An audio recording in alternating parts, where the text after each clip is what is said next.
नमस्कार दोस्तों, जैसे हम पिछली वीडियो में बात कर चुके हैं कि आपके अकाउंट साइबर कंप्लेंट में कैसे आ जाते हैं, तो चलिए आज हम बात करते हैं बैंक अकाउंट की कि बैंक को कैसे प्रॉफिट होता है इससे। देखिए, आपको सुन के अजीब लग रहा होगा कि साइबर कंप्लेंट से बैंक को भी प्रॉफिट होता है। हाँ, रियल में बैंक को प्रॉफिट होता है, वो मैं आपको पूरे क्लियर करता हूँ इसकी पिक्चर की कैसे बैंक को फ्रीज होने पे आपके और लीन लगने पे बैंक को प्रॉफिट होता रहता है। देखिए, आपने भी नोटिस किया होगा कि साइबर कंप्लेंट जब भी आती है तो बैंक इतना एक्टिव बैठा रहता है कि जैसे कंप्लेंट आए वो तुरंत फ्रीज या लीन कर दे। लेकिन इसके दूसरी तरफ आप सोचो कि आप साइबर सेल से जाके एनओसी लेके आ जाते हैं और वो बैंक को दे देते हैं, लेकिन आपने जैसे ही बैंक को एनओसी दी तो बैंक का जो सिस्टम है ना, उसको अनफ्रीज करने के लिए उसका पूरा सिस्टम डाउन हो जाता है, मतलब स्लो प्रोसेस हो जाता है। देखो, जब अकाउंट फ्रीज होता है तो सबसे ज्यादा सफर करता है कस्टमर, क्योंकि उसकी ईएमआई ड्यू हो जाती है, उसके सारे बिल पेंडिंग्स हो जाते हैं, उसके हाउस रेंट्स रुक जाते हैं, उसका बिजनेस है तो बिजनेस रुक जाता है, उसकी सैलरी आती है तो वो रुक जाती है। लेकिन बैंक बिल्कुल नॉर्मल रहता है, क्योंकि फ्रीज का सबसे ज्यादा प्रेशर कस्टमर पर है, बैंक पर नहीं है।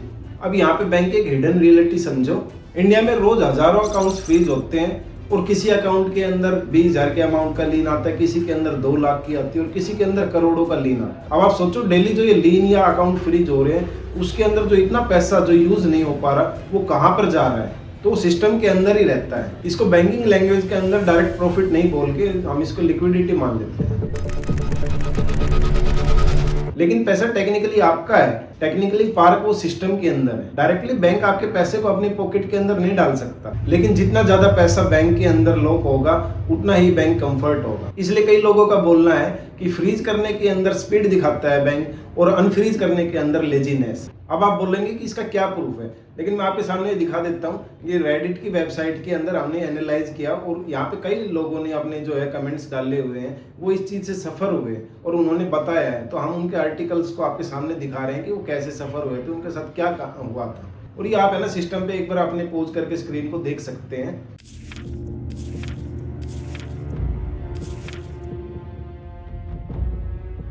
कि साइबर सेल ने एनओसी तो दी एसबीआई बैंक को, कि एसबीआई बैंक ने ग्राहक को क्या एक्सक्यूज दिए कि अभी अप्रूवल आना पेंडिंग है, अभी नोडल के अप्रूवल आने हैं, अभी मैनेजमेंट से अप्रूवल आने हैं। और दूसरा केस एक हमने आईडीएफसी बैंक का देखा, जहाँ पे साइबर सेल ने जब एनओसी दी थी कस्टमर को तो उसने बोला था कि आपका अकाउंट 2 दिन के अंदर खुल जाएगा, लेकिन कितने दिन लग गए आप खुद देख सकते हैं। यानी ओरली जो आपको प्रॉमिस किए गए वो अलग होते हैं, लेकिन ग्राउंड लेवल पर उनकी रियलिटी अलग होती है। और यहाँ पे एक सबसे खतरनाक चीज स्टार्ट होती है।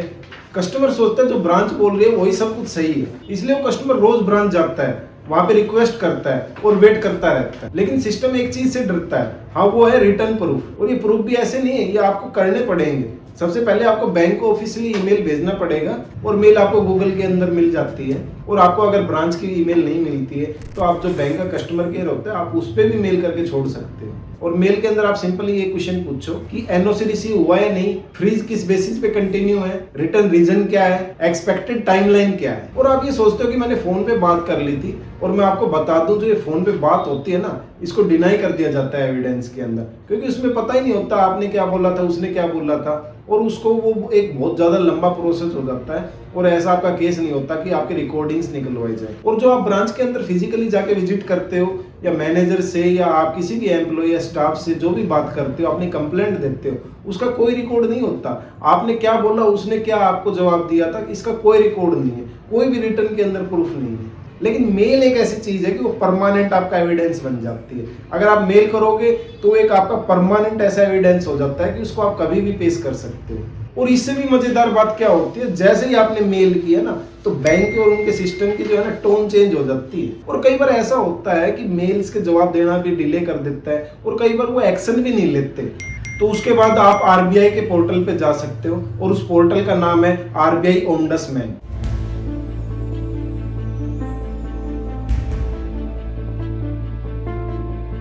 ऑनलाइन कंप्लेंट करो, लेकिन आपको एक चीज ध्यान रखनी होगी कि वहां पे कंप्लेंट करने के लिए आपको इंस्टीट्यूट सिलेक्ट करना पड़ेगा बैंकिंग का।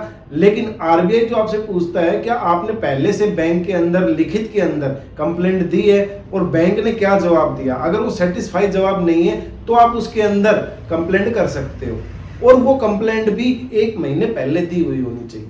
और वहां पे जैसे ही आप ऑनलाइन कंप्लेंट करोगे आपको एक रेफरेंस नंबर मिल जाएगा और फिर आप उसको संभाल के रख के आप ट्रैक भी करते रहें उस पर। और मैं आपको बता दूं जो आरबीआई ओम्बड्समैन है इसकी पावर क्या है। अगर आप जैसे ही इस पे कंप्लेंट करोगे बैंक को इस पे जवाब देना जरूरी हो जाता है और यहाँ पे आप कंपनसेशन भी डाल सकते हैं कि आपके बिजनेस को या आपकी जिंदगी को कितना नुकसान हुआ है इस बैंक की वजह से या बैंक के इस ना काम करने की वजह से, तो आप वो कंपनसेशन भी ले सकते हो। वो एक म्यूचुअल अंडरस्टैंडिंग होती है, वो मतलब कि मैंडेटरी नहीं होता कि आपको कंपनसेशन मिलेगा ही मिलेगा। और ये सब चीजें करके एक जो कस्टमर वीक होता था जिसको कुछ नहीं पता था, अगर आपने ये स्टेप्स कर लिए तो बैंक आपके सामने खुद उठ के आएगा कि सर आपकी कंप्लेंट जो उसको हम सोल्व करेंगे, बस आपकी सेटिस्फैक्ट्री लेटर लिख के दे दो हमें। आपको यही चीज ध्यान रखनी है कि बैंक आपसे किस चीज पे साइन करवा रहा है, आपको उसको प्रॉपरली रीड करना है। क्योंकि कई बैंक ऐसा करते हैं आपसे लिखित में ले लेते हैं, हाँ सर ये हमारी कंप्लेंट का सॉल्यूशन हो गया, लेकिन एक्चुअल में वो हो नहीं पाती। बस वो खाली आरबीआई ओम्बड्समैन के ऊपर कंप्लेंट को क्लोज करने के लिए दिखाते हैं। अगर वो कंप्लेंट जितने दिन एक्टिव रहती है उसके ऊपर रोज प्रेशर रहता है कि इस कंप्लेंट का क्या स्टेटस है। बैंक से जो आरबीआई ना वो डाटा मांगता है कि आपने कितनी कंप्लेंट सोल्व करी और क्यों नहीं करी, क्या दिक्कत है, तो आरबीआई पूरा ऑडिट करता है उसके ऊपर। और इंडिया में बहुत सारे लोग ऐसे होते हैं जो फ्रॉड की वजह से नहीं, अवेयरनेस की वजह से, क्योंकि अवेयरनेस की कमी होती है हमारे इंडिया में बहुत सारे लोगों के अंदर और उसी को सफर करते रहते हैं। जरूरी नहीं होता जो बैंक बोल रहा हो सब कुछ ही सही हो, क्योंकि बैंक अपना प्रॉफिट भी देखता है। वो कस्टमर के अकाउंट्स हैं आपके, पैसा रखा हुआ है, लेकिन वो फिर भी अपना मतलब प्रॉफिट कमा रहा होता है। और इंडिया के अंदर मोस्टली लोग ऐसे होते हैं जिनको लॉ के बारे में पता ही नहीं होता, लेकिन बैंकिंग सिस्टम के लॉ के बारे में अगर आपने जान लिया तो आप सबसे पावरफुल आदमी बन जाएंगे। आपके साथ जो ये दिक्कतें हो रही है वो कभी नहीं होंगी। सबसे पावरफुल आदमी ऊंची आवाज बोल के अपना काम करवाने वाला नहीं होता, वो होता है जिसको अवेयरनेस होती है। अकाउंट आपका, पैसा आपका, तो राइट भी आपके ही होने चाहिए। मिलते हैं अगली वीडियो में। जय श्री राम।